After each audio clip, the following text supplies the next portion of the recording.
અરવલ્લી જિલ્લા પ્રાથમિક શિક્ષણ અધિકારી દ્વારા છેલ્લા 1 વર્ષથી સતત બિનઅધિકૃત રીતે ગેરહાજર રહેતા 6 શિક્ષકો સામે નિયમ અનુસાર કડક કાર્યવાહી હાથ ધરાઈ છે, જેમાં જિલ્લાની 6 પ્રાથમિક શાળામાં ફરજ બજાવતા શિક્ષિકાઓ સહિત 6 શિક્ષકોનું પોતાનું રાજીનામું ગણી લેવા તેમની સેવા સમાપ્ત થઈ ગઈ હોવાનો જિલ્લા પ્રાથમિક અધિકારી દ્વારા આદેશ કરાતા જિલ્લા પ્રાથમિક શિક્ષણ આલમમાં ખળભળાટ મચી ગયો છે।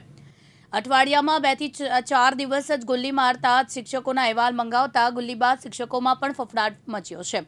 શાળામાં ફરજ બજાવતા અને બિનઅધિકૃત રીતે સતત ગેરહાજર રહી શાળાના બાળકોના ભવિષ્ય સાથે ચેડા કરનાર શિક્ષકો સામે કડક કાર્યવાહીના સરકાર દ્વારા આદેશ બાદ પ્રાથમિક શિક્ષણ અધિકારીએ તાત્કાલિક ગેરહાજર રહેતા શિક્ષકોના અહેવાલ એકઠા કરીને તેની વિગત રાજ્ય સરકારમાં મોકલી આપી છે। જિલ્લાના બાયડની દખણેશ્વર, ભિલોડાની મોતીપુરા, મેઘરજની કેશરપુરા, બાયડની અમિયાપુર, ધનસુરાની વડગામ તેમજ ભિલોડાની લુસડિયા પ્રાથમિક શાળામાં ફરજ બજાવતા 6 શિક્ષક અને શિક્ષિકાઓ છેલ્લા 1 વર્ષથી સતત ગેરહાજર રહેતા હોવાથી શિક્ષણ વિભાગના નિયમો અનુસાર તેમનું રાજીનામું ગણી લેવા તેમની સેવા સમાપ્ત થઈ ગયોના આદેશ કરાયા છે।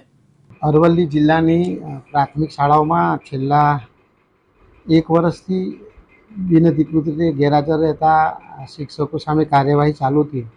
તે સંદર્ભે નાણાં વિભાગના ઠરાવ મુજબ 1 વર્ષથી બિનઅધિકૃત ગેરહાજર હતા એવા 6 શિક્ષકોને એમનું રાજીનામું ગણી અને એમની સેવાઓ સમાપ્ત કરી છે।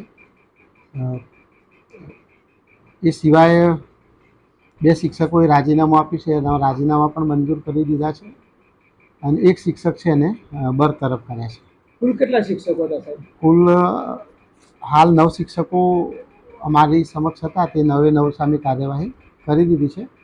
એક અશક્ત શિક્ષક છે, લાંબા સમયથી રજા ઉપર હતા, પરંતુ અશક્ત છે એટલે એમને મેડિકલ બોર્ડમાં પણ મોકલેલા છે। એટલે એમને મેડિકલ બોર્ડમાં મોકલવા માટેનો અભિપ્રાય આપી અત્યારેથી મેડિકલ બોર્ડમાં મોકલ્યા છે। કઈ શાળાના શિક્ષકો છે? અરવલ્લી જિલ્લાની બાયડ તાલુકાની અમિયાપુરા અને દખણેશ્વર શાળા છે, મેઘરજ તાલુકાની કેશરપુરા શાળા છે, ભિલોડા તાલુકાની રંગપુર શાળા છે, એક લુસડિયા શાળા પણ માંથી 1 શિક્ષકને બરતરફ કર્યા છે। જયદીપ ભાટિયા, દિવ્યાંગ ન્યૂઝ, અરવલ્લી।